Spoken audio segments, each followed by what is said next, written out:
What's up, everybody, and thanks for tuning in to another episode of Between the Crowds.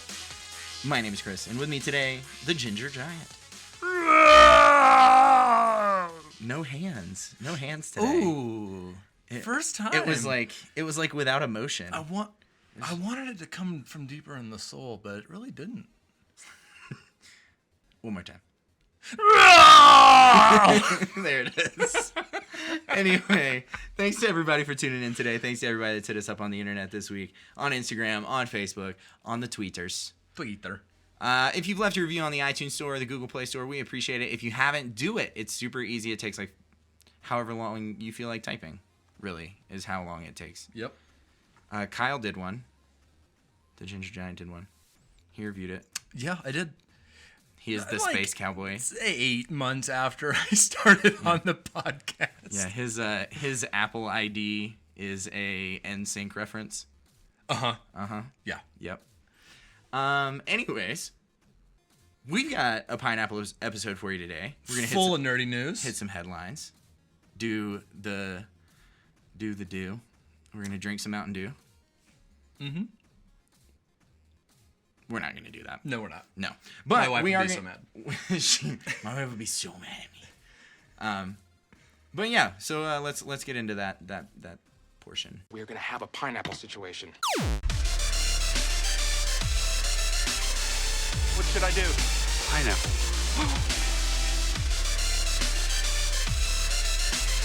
The word that cannot be spoken. Pineapple. Just want to say pineapple. If Pineapples are fun. My dad used to throw them at me. Pineapple. Seriously? Wow. So, I'm a little bit in a salty mood. I'm not saying all of my topics are going to be, like, Bitter. salty. But I recorded 2 episodes, and... Like 3 weeks ago. Stupid hat belt didn't do the sound right. It was a Mac update. It was an OS update. Yeah. It's not on me. So, I just feel cheated a little bit, I guess. I'm just gonna try and pull up your old notes Yeah, it's fine. and see if you While you do that... just let you talk about all your old stuff. While you do that, I'll talk about the first thing. Dwayne "The Rock" Johnson today posted on the Instagram that shooting for Rampage is done. Great. Cool. So that's cool. We talked about it on the show before, and we're all just like, None of us really understands why that movie is happening. why? And in the post, he's like shouting out to his co-star Naomi Gaines. Yeah. No, that is someone at my company. I'll get it here in a second. Naomi Harris. He says the Oscar-nominated Naomi Harris, and I've never seen her or anything. So Awkward. he says her performance was classy and high quality. So that is it's gonna make a good movie. I just looked up Naomi Harris, and I really hope this isn't her, because it just shows miscellaneous crew. Yeah, That can't be her. Who's Naomi Harris? this girl. Yeah, I don't know. I don't. Maybe it's because I misspelled her name. That's Anyways, Yeah, I don't know. I love The Rock. I think he's entertaining. So maybe this movie will be entertaining. well, the thing is he's actually a good Oh, she was in Skyfall, Oh, it's that girl. and she was in Moonlight. She's Moneypenny in Skyfall. She was Eve. Not Moneypenny. Oh, she's the like sniper girl that's with him when he's on the train. Oh, she was Moneypenny Inspector, Interesting. which is the newest 007. There you go. Bond. So this movie's gonna be great. Is it a part of the Dark World? Like the monster? No. No, it's not. It's No, just a monster movie. Well, and that's the thing. It's like Random. Rampage the game is like a knockoff Godzilla thing. basically. It's like your best buddies over there hogging the Godzilla game, and you really want to play a monster game, and this Rampage thing looks cool. Yeah, it's like got monsters in it. It's like lab animals that. The Rock is a scientist. Yeah. And they take his animals and they inject them with big growth hormone, and he has to save them. I don't know. Whatever. Shooting's done. I guess it's a movie that's going to come out, and he's really excited about it. I guess. So, pineapple. And that, ladies and gentlemen, is the worst pineapple point that's ever happened on the show. You're welcome. You're welcome. I take your Rampage, and I raise you the Umbrella Academy. What's that?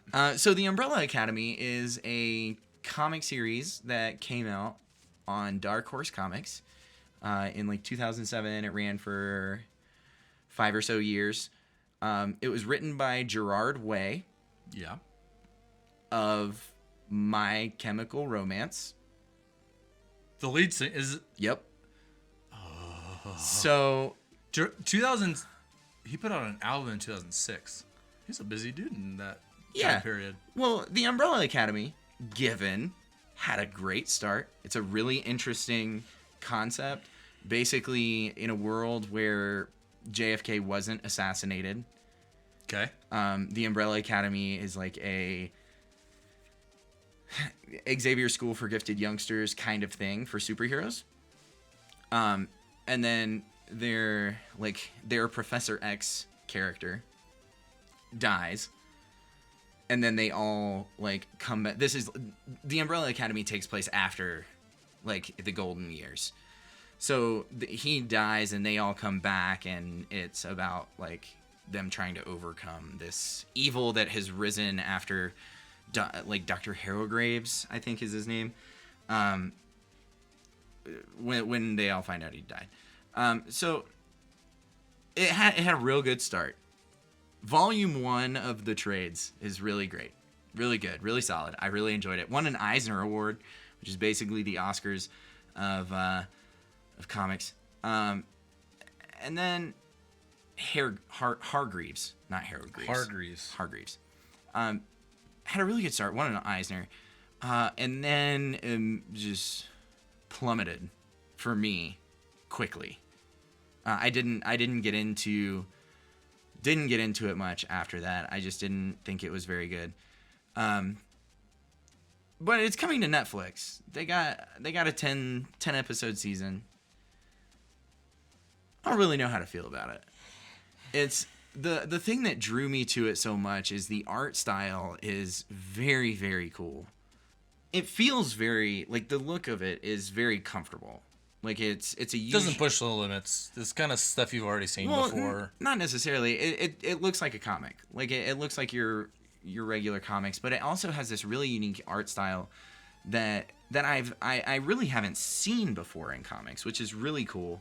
But there was a poster that was released for it, and it kind of looks like that same art style, but it has the Netflix logo on it. I mean, Netflix posted the photo, so I don't know if it's going to be a cartoon, like an animated series, or if it's going to be a live action series, or how that's really going to work. I'm not exactly sure. I have a feeling with it being a little bit more under the radar in the comic sphere, it'll be a cartoon because it'll be cheaper to make. And it's as far as I'm concerned, it's a big not bargain, but it's a big risk. Because it's not very well known. So they very well could spend a lot of money on it, making it live action, and it not being good. So I don't know. I'm really interested to see like how it pans out. I mean, it just got announced that they ordered the season. So we'll see how it turns out. I think it'll be cool to see it because it's a really interesting story. I really like the concept.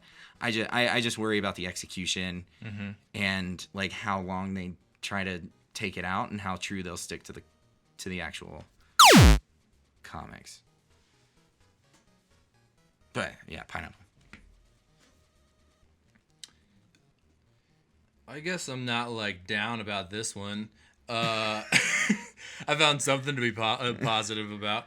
Game of Thrones starts. You're listening on Thursday, so it starts in 3 days.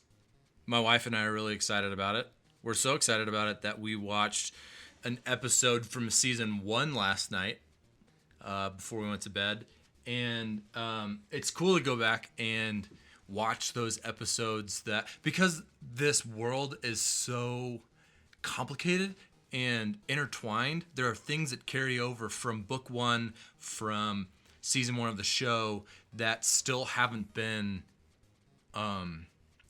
completed. Like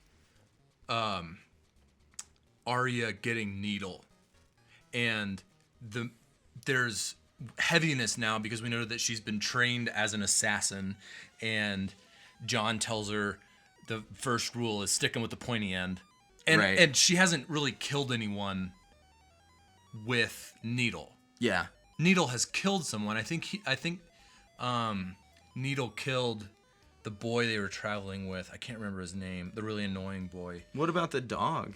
Or what's the dog's character? The big ugly dude? The big ugly dude? From season 1 or season 2? He's like the little crony for the Lannisters. Oh, the Hound? The Hound. He's alive. But didn't she stab him with it? I think he killed someone with it. Oh, okay. And we know she's an assassin. We know now that she's out of her training. And there's a lot of theories around this. Like, who is she gonna kill? One of those theories is that she's gonna kill that little annoying boy, the Aaron. Aaron. Robin Aaron, who was given the greatest and rarest of birds. I don't know if you've watched the show or not. I don't know. But I watched the first. What season is this that's coming out? 5? 7. I think I stopped after season 4. Okay. It was the kind of thing, like, I don't have a problem with the show, like, morally, because I know a lot of people are like, I don't watch it because it's this and this and this. I was like, I don't have a problem with that. My biggest thing is it will drag for me for episodes at a time. Yeah. And it's just like, you got to hold on and hold on and hold on for 3.5 hours to get 6 minutes of incredible television. Yeah. And then you get 20 more minutes of dragging and the episode's over. And then you got to wait 3 more episodes for those 6 minutes, 6 minutes of incredible television. And I have a theory about that. And part of that is that's the way the books are. And they're 1,100 pages, and there is excitement throughout. And there is excitement, I think, in every episode. It's not necessarily purposeful. Sure. It's not necessarily moving the story along. And sometimes it's just, like, needless. Like, harem scenes. It's like, that's tantalizing television, but it's not really moving the story along. Sometimes it is, but a lot of the time it's not. But, I agree with you. I just think now we're past the books. I just don't like the fact that we're past them and that they're still making these and we don't. And there's another book coming. I'm true to the book. And it's fun to see that on screen, but now that they're past them, and he's told them what happens in the story. They're making up a lot of it. Like, oh yeah. I'm excited for the 6th book to come out. But things like what happens with Sansa is going to be really interesting. I mean, we haven't seen Nymeria, Arya's wolf, since I think season 1 because it ran away.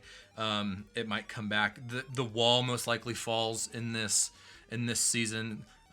It's around the winds of winter, so we know that the Northmen are coming.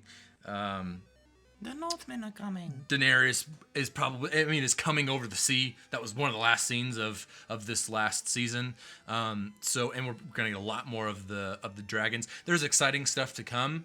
So yeah, I'm excited about it. I guess I've sounded like I sort of dragged on in this pineapple piece, but starts on Sunday night, and I'm excited to watch it. So pineapple, I guess. I'm excited, I guess. Well, here's something I am excited about. Marvel Television has announced the full cast, or the main cast, for Marvel's New Warriors. Marvel's New Warriors, I kind of have a love-hate relationship with the idea, because they're terrible. They're terrible. They're just the worst. They cast that girl from the AT&T commercials, so that's yes, right in line. They did do that. They cast the girl from the AT&T commercials named Milana Vantrub. She was in This Is Us. That sob drama on This Is Us. ABC or whatever it was. This Is Us. Yeah, she was that also I in watched every episode of with my wife. She was also in Silicon Valley. She was at that. She's the Satanist. But yes, but it's really cool. They I really, like I said, I have a love-hate relationship with the concept, because New Warriors is going to be the show is going to premiere on Freeform. Freeform is ABC Family's rebrand. ABC Family, oh my gosh, Freeform has kind of gotten it together, and they're not as cheesy as they once were, but they're still very cheesy. Better for ABC is still not great. Right. That being said, the New Warriors are the cheesiest. So it might super fit. Yeah, it might be the best possible thing they could do. And with that, it's the kind of thing where, in Civil War, in the comic event, the New Warriors were the ones that led to the destruction of everything that eventually led to Civil War. They're the ones that blew up the bus, that led to all the press, that led to the Superhero Registration Act. Given it's a different set of heroes in the New Warrior. That one had Speed Freak and Nitro. This one has Squirrel Girl and Immortal Man and kind of gives away his Speedball, his or talents. Mr. Immortal, not Immortal Man. But I'm really interested to see how it goes. I'm gonna run through the cast list and what each character is really quick. Milana Vantrub is gonna be Doreen Green, who is also known as Squirrel Girl. We've talked about Squirrel Girl a couple times on the episode. She can talk to squirrels. She's like a fangirl, basically. Cool. She's a superhero fangirl. But she can talk to squirrels. That actress is gonna play that well. And she's super happy-go-lucky. And I was talking to the Outlaw Steve Jr. last night, and he was like, "Yeah, I'm really surprised they didn't get Kate Micucci to do it, who is the short-hair girl from Garfunkel and Oates." Oh yeah. Yeah. And he was just like, "I'm surprised." She's been on Scrubs. She's been in a bunch of those. How I Met Your Mother. Yeah. He was like, "I'm surprised they didn't get her to get it." But I mean, honestly, they're both the same person. They're the same person. Except Kate Micucci is a little bit more dry. Whereas Milana is more peppy. Uh-huh. And I think that makes a great fit. Sure. But they look exactly alike, which I thought is kind of funny. And then Derek, I'm going to mispronounce this, Derek Thieler, Theler, Theler. He was in Baby Daddy. He's going to be playing Craig Hollis, a.k.a. Mr. Immortal. Mr. Immortal can't die, or so he says. Jeremy Tardy from Dear White People and 10 Days in the Valley is going to be Dwayne Taylor, a.k.a. the Night Thrasher. He's brilliant, noble, and a bit full of himself. I just thought that was he can't sleep very well. He's a shameless self-promoter and entrepreneur who deeply believes in justice. Callum Worthy from Austin and Alley, Cassandra French's finishing school, is going to be playing Robbie Baldwin, aka Speedball. He's an impulsive people pleaser with a misplaced sense of confidence who throws kinetic balls of energy that are completely out of control. I feel is going to be the comedic relief. He's the Schmidt of the New Warriors. Oh, got it. Okay. Yeah. And then Kate Comer is going to be Deborah Fields, a.k.a. Debris. She's proud, funny, quick-witted, a low-level telekinetic, very low, she can move a paper cup. So she is a very terrible telekinetic. Here's your water. Yeah. You didn't get all the way over to me. It's like, I can pick up a pen. Great. What are you going to do with that? And then finally, Matthew Moy, Two Broke Girls, and Steven Universe is going to be Zach Smith, a.k.a. Microbe. He is the shy hypochondriac whose ability is that he can talk to germs and tell him where you've been, what you ate, and who you've hung out with. It's impossible to keep secrets around him. So as you can tell, it's kind of like a goofy concept for a superhero team-up show. And I think with it being on Freeform, they will toe the line very closely between being comedy and being cheese. And I think that's what they need to be most careful of. But I'm really interested to see how it pans out. I think it's gonna be good. I want it to be good. I think Squirrel Girl deserves that. Because though her name and powers sound ridiculous, she is one of the most impressive superheroes in the Marvel Universe. And that is not sarcasm. Like, she is actually really awesome. It's going to have to be proven to me. I don't believe that. I can do this. I can prove this. Okay. But yeah, Pineapple. This will be a short one, but I just thought it was funny. Ryan Reynolds today. Anything that starts with Ryan Reynolds is always a good. Yeah, he posted on his Instagram. I was on Instagram a lot today. Apparently, he posted on his Instagram a picture of like his suit wearing a Wonder Woman gangster style gold chain and emblem of the Wonder Woman emblem over his chest, and his hands are forming a heart over it, and the caption says, "The Merc may be filthier, but her BO is stronger. Congrats." Box office. BO being box office. That's because Reynolds' film totaled $363 million so far. Well, not so far. When it was in box. When it was in it, yeah. And Wonder Woman, now that it's been out a month, 4 weeks, at the beginning of June, 5 weeks, has raked in 368. So beating him by 5 million, making it the 34th highest grossing film ever domestically in the U.S. Thought that was super cool. Yeah, that's like a really cool, especially cross universe. Like, totally. Yeah, that's what I was just about to say. Is like, yeah. They're not in the same universe. Marvel versus DC. Very rarely do those two entities like interact, much less get along. Yeah. And yeah, I just thought it was funny and cool. Pineapple. Hey listeners, my name is Dave Cole and I'm the Dungeon Master and host of a new Dungeons & Dragons podcast called... Dave, say no more. They'll be enchanted by one of my songs, and then they'll be hooked. No, they want to hear about how we slayed great beasts. No, they want to hear about magic and sorcery and spellcasting. They will listen for the story, the rich history, the lore. Or we could just roll the dice and let fate decide. You're right. If you haven't listened to The Four Orbs yet, find us at www.fourorbs.org or whatever podcast app you use.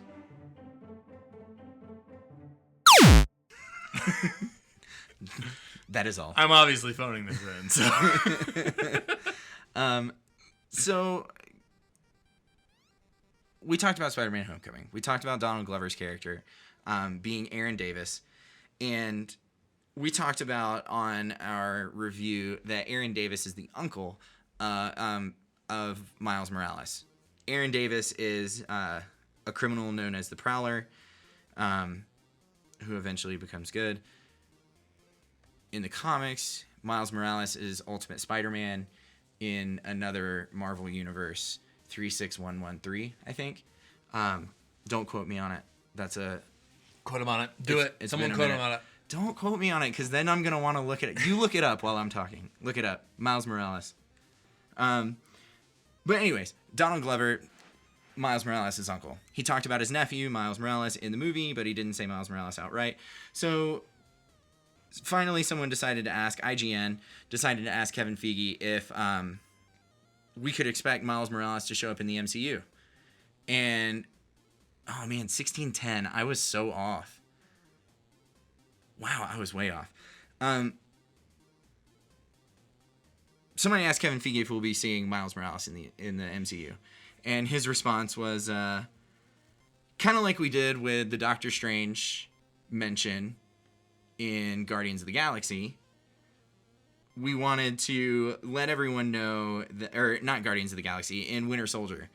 We wanted everyone to know that Miles Morales is out there somewhere.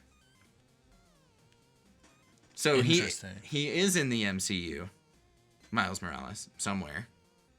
But no idea where he is, if he's going to show up, if it was just like a cool little head nod, if we'll see Donald Glover again as the Prowler, like no idea on any of that.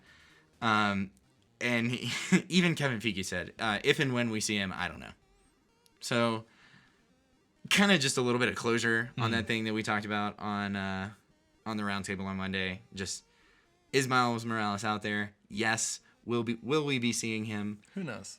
Maybe. Pineapple. I've been playing a lot of Injustice 2. So that's cool. So that's that. This is one of those pineapple points ago that got. We did a whole show. Next. we did a whole show on what mobile games we were playing, and this is the game I was like super into then. And I've kind of fallen off, but not actually at all, because I had knee surgery like 3 weeks ago, and the medication I've been taking to get myself through the night wakes me up at like 2:30 every night. Gross. And I can't go to sleep for like an hour and a half, and then I fall asleep again until like 8:30. So in that hour and a half, I play Injustice 2 in bed. And I think it's keeping my wife up. Next to my sleeping wife. Yeah. She has not slept well for the last 3 weeks, and I don't think that's anything having to do with her. But the game's really cool. I don't know, I'm just like repeating what I said. I think the fighting game and the graphics are awesome. You level up characters and, buy new equipment and level up in an arena setting as well. There's daily challenges and achievements and goals and stuff to hit. It's definitely one of those games that you can play a lot, but you also sort of hit a ceiling if you don't pay for it. Right. With most free-to-play games. Yeah. But I think it's a pretty expansive free-to-play game. Oh, there's a lot to do in it. And I really like playing it. If you need a new mobile game to play on the pot or on the bus on the way to work or on the pot in bed next to your wife, check out Injustice 2. It's the most stellar ringing. You're a terrible salesman. And I just got a new job as a salesman. Pineapple.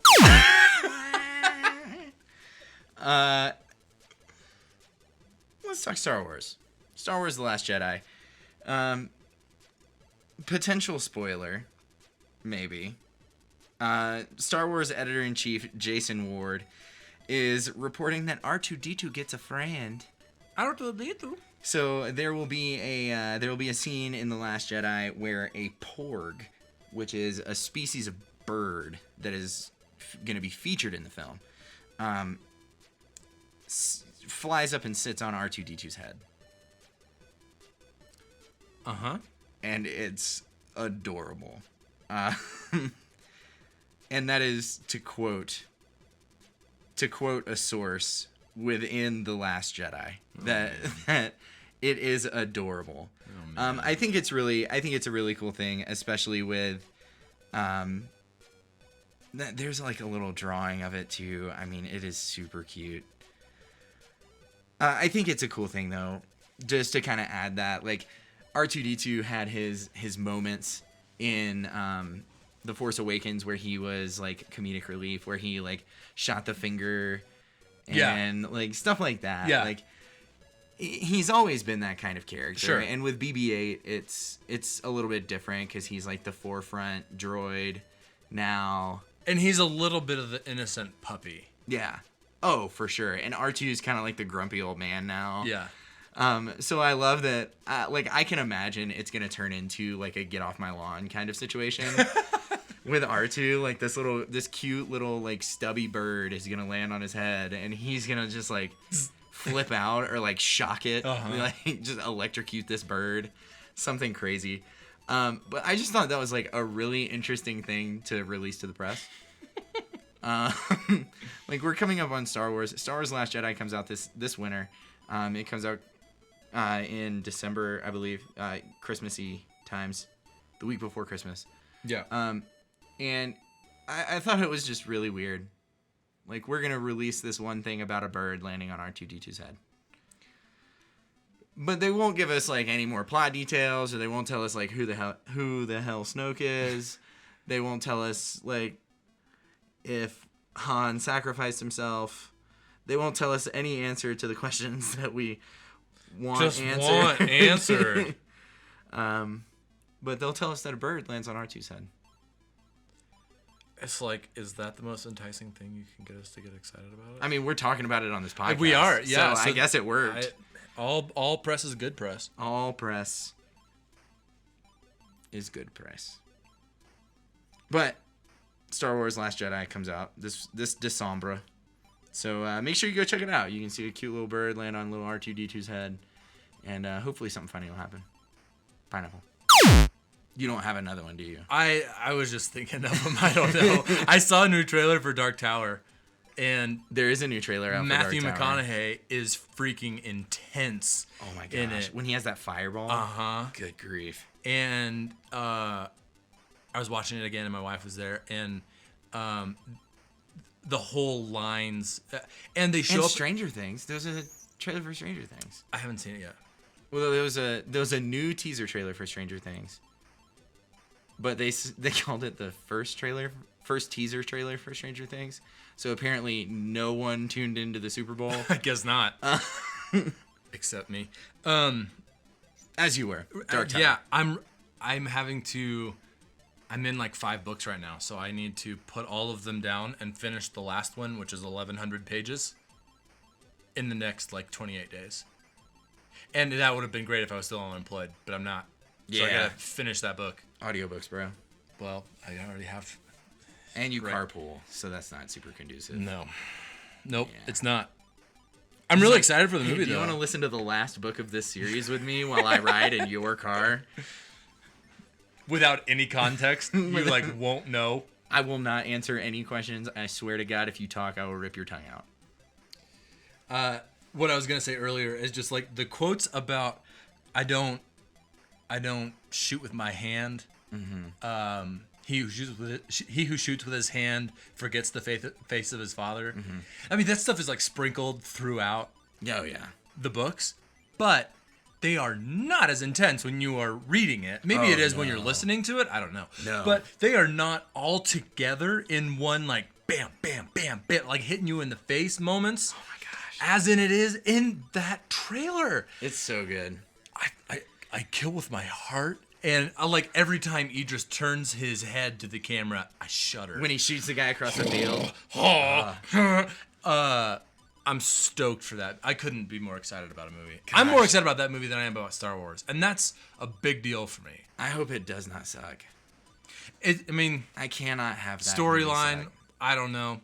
Who knows? Yeah. I know a spoiler and I'm not going to say it. Even if it butchers, which it does, it quite literally butchers the story of the Dark Tower. It cuts it up into pieces and mashes it all together. Yeah.